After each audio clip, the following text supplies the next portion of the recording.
recent push that January 6th was all a plot by the FBI.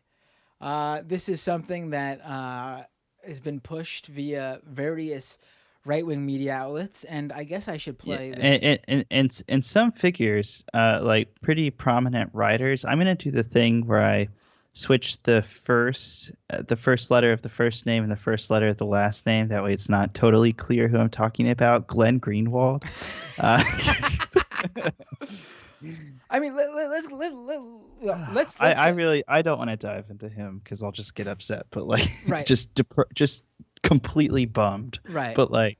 Let's get But the yeah, it's like between like him and like Marjorie Taylor Greene and Matt Gaetz. It's like it went from like, because there was one guy who was like kind of sort of but not even really like Antifa at the Capitol riot who got arrested.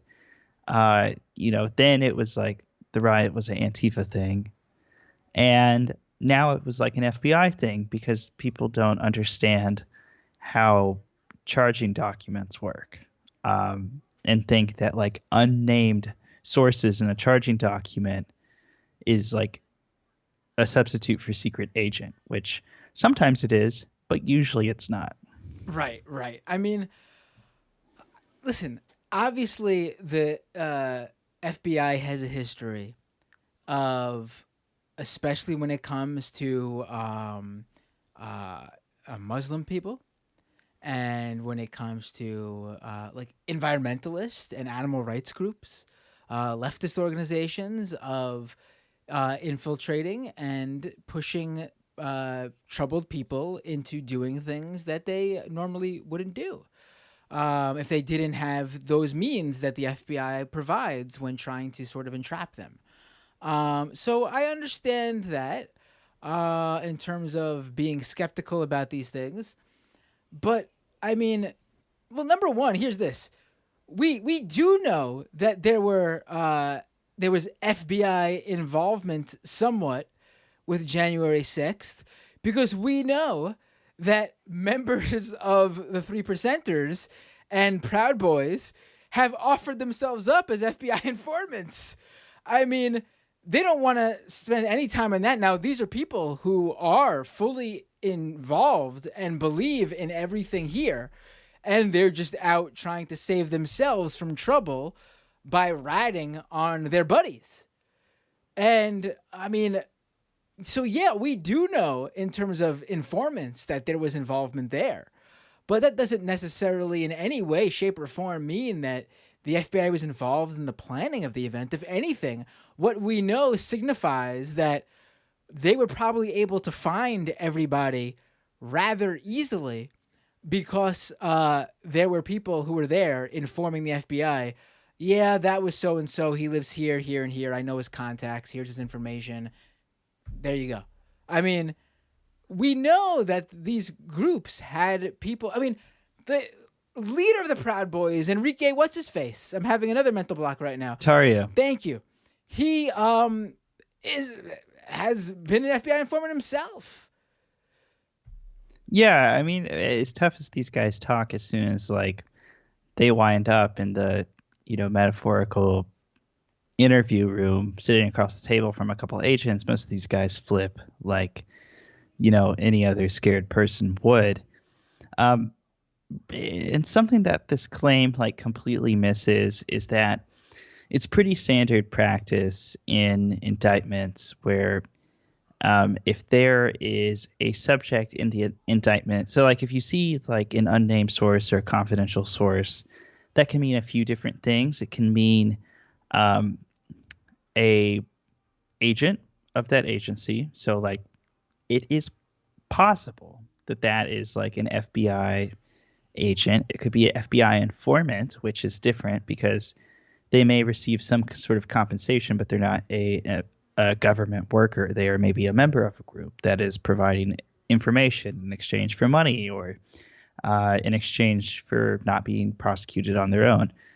It could also just be somebody that they are actively like crafting a case against, but haven't charged, um, because they don't typically, like if they're getting information from an investigation of one case and using it in another, which we've seen them do over and over again in these charging documents, like using cases to inform other cases. If that person hasn't been charged with a crime yet, they'll usually leave their name out for the time being, and then sort of, if those charges do get to the point where they're ready to file them, then they'll kind of retroactively go back and, in documents as the case goes further, as that evidence goes further, we'll then start putting the name in there, because otherwise it could be like a tip off, or there's like a flight risk involved. So I am personally of the belief that if the FBI was involved with orchestrating the attack on the Capitol, I want to hear all about it, because that sounds like some like James Bond or like House of Cards type shit. Right. But you're gonna have to do like way fucking better on proof than this. Right. You know what we could do, Jared? I mean, obviously, if the FBI is involved with the organizing of the storming of the Capitol on January 6th, what would be a really great way to find out more information would to be to have a commission Yeah, that, I mean, preferably bipartisan with full subpoena power. right. And I feel like we were so close to having one of those, but I can't remember what happened, Jared. Do you remember? Yeah, it like came down to I think it was a vote, and the Republicans said no. What? No, you gotta be kidding me. I don't believe that one. I think you got your wires crossed. I mean, obviously, if the FBI I was involved in January 6th, and that would completely change who is viewed by the majority of the American people as the perpetrators, those at fault for January 6th. That would completely change what everybody knows and believes about January 6th. And so I assume that if you were the ones being blamed, i.e., if you were the Republican Party or Republicans or Trump supporters, you would want to get to the bottom of the FBI's involvement, and thus you would support the commission. I think you're misremembering, Jared. Well, it's, like one would think that you would want to aggressively pursue at the level and fury of Benghazi any exculpatory evidence that, corrects this notion that you may have been either tacitly or specifically complicit in a attempted insurrection. But, it's just kind of like faux pas. It's not trendy. It's not cool. Commissions are boring. And, Republicans have to get to doing like way radder stuff, like making sure there's no chance in hell that we even think about Juneteenth, something that they have supported over and over again in years past. Oh, right. I got plenty decided this year was like actually anti-white racism or something. Right. So I wanted to play that Tucker Carlson clip, but you can't hear the sound, so maybe I'll hold off on that. You know what? Fuck, screw it. I mean, you've seen the Tucker Carlson clip, right? I think Of so. him on his claims that the FBI were involved with January. Yeah, let me play that really quick, and then we'll quickly talk about. I want to bring these screenshots up on the screen. Let me play this Tucker Carlson clip first, because we were talking about it, but I think people should see this. So you won't hear it, Jared, but I'll stop where it's relevant, and we'll discuss after I get you up to speed. Here's Tucker Carlson on his Fox News program a day or two ago, after he read the report from the right-wing outlet Revolver News, yeah, boom, saying that the FBI was involved in January 6th. Actually, every single case, they were FBI operatives. Really, in the Capitol on January 6th. For example, one of those unindicted co-conspirators is someone government documents identify only as Person 2. According to those documents, Person 2 stayed in the same hotel room as a man called Thomas Caldwell, an insurrectionist, a man alleged to be a member of the group the Oath Keepers. Person 2 also, quote, stormed the barricades at the Capitol on January 6th alongside Thomas Caldwell. The government's indictments further indicate that Caldwell, who, by the way, is a 65-year-old man.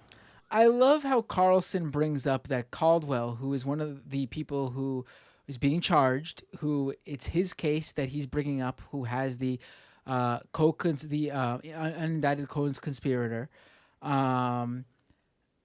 He brings up how he's 65 years old, and he really stresses it, as if a 65-year-old man could never break the law. I mean, so bizarre, so bizarre. But let's continue. Also, he seems to believe that that the co-conspirator automatically means FBI agent, which we've already discussed is not the case. It could be the case, right? But there is also several other options that it could be, and it's completely irresponsible, especially with a platform like Tucker Carlson has, to so aggressively jump to that conclusion. Right. I mean, correct me if I'm wrong, and like I said, if there is dirt on the FBI's hands, I want to hear all about it. But this doesn't cut it for me. Right. Now, correct me if I'm wrong, Jared, but there was someone else who, and I believe the majority report stressed this and pointed this out, I should say. There's someone else that Fox News really loves that was referenced as an unindicted co-conspirator in a case. And unless I'm wrong, Donald Trump was never an FBI agent, unless we don't know that he was undercover or something. He has become the swamp. Well, he doesn't need to be an FBI agent to have made that true. But let's continue with this clip. This dangerous insurrectionist was led to believe there would be a, quote, quick reaction force also participating on January 6th. That quick reaction force, Caldwell was told, would be led by someone called Person 3, who had a hotel room and an accomplice with him. But wait, here's the interesting thing. Person 2 and Person 3 were organizers of the riot. The government knows who they are, but the government has not charged them. Why is that? Okay, all right, so he's now harping on the idea that Person 2 and Person 3, who are mentioned in this indictment, who are the unindicted co-conspirators, are referenced as organizers of the event. I mean, we know the organizers of the event. We know a lot of their names. And we know a lot of them have not been indicted. I mean, fucking Alexander. What was I saying just earlier? If they haven't filed charges on somebody yet, they usually don't put their name in a charging document, especially not at a federal level. So it seems very likely that what this anonymous name actually represents is that the FBI or the DOJ is actively looking at the potential of filing charges against the organizers of events on January 6th. Right. And you know who else, by the way, could be considered an unindicted co-conspirator who had a hand in organizing the day's events? That could also be discussing someone like an Alex Jones, who, again, we know has not been charged, has not been indicted, and had a hand in organizing the event. I mean, I could go on probably for hours with all the people who we know that would that label could pertain to. I mean, I'm not speculating who those specific Person 2 and Person 3 are. I'm just saying that any of those can hypothetically be an unindicted co-conspirator. There's only about 30 seconds left of this clip. Let me continue. You know why. They were almost certainly working for the FBI. So FBI operatives were organizing the attack on the Capitol. Not almost certainly on January 6th, according to government documents. And those two are not alone. In all, Revolver News reported that there are, quote, upwards of 20 unindicted co-conspirators in the Oath Keeper indictments, all playing various roles in the conspiracy, who have not been charged for virtually the exact same activities, and in some cases, much, much more severe activities, as those named alongside them in the indictments. Huh? So it turns out that this white supremacist insurrection was, again, by the government's own admission in these documents, organized at least in part by government agents. Are you shocked? We're shocked. We shouldn't be shocked. Because in March, the FBI director admitted... All right, well, I think it's hilarious that he says that he's shocked, but we shouldn't be shocked because the FBI director... he goes on to say the FBI director said something to the effect of the FBI's involvement with tracking these groups. But that's not what would make you not shocked if there was FBI involvement. What would make you not shocked is the fucking entire history of U.S. intelligence. I mean, are you kidding me? The idea, it would not be crazy to find out that the FBI was tracking people and keeping an eye on people and involved in learning about what was going on. Hell, I wouldn't even be shocked if we found out that there was someone in the FBI who was embedded with the 3%ers, with the Oath Keepers, with the Proud Boys, who did go along and push this stuff forward too, along with the other right-wingers who organized the event. But here's the thing. Nothing Tucker Carlson said is proof of it. It's not even close. Yeah, it just doesn't hold up. It's like, I mean, yeah, and like, I don't know that I would go like, so like the agencies are a little different. I don't think the FBI has ever done something like on that level on the domestic scale. Certainly like the CIA has. But so it would definitely like set a precedent if that was true. And if you're going to like make such a humongous claim, you have to have humongous proof. Right. And all this really boils down to is just like, I'm too stupid to read 3 fucking blog posts about like the law. Right.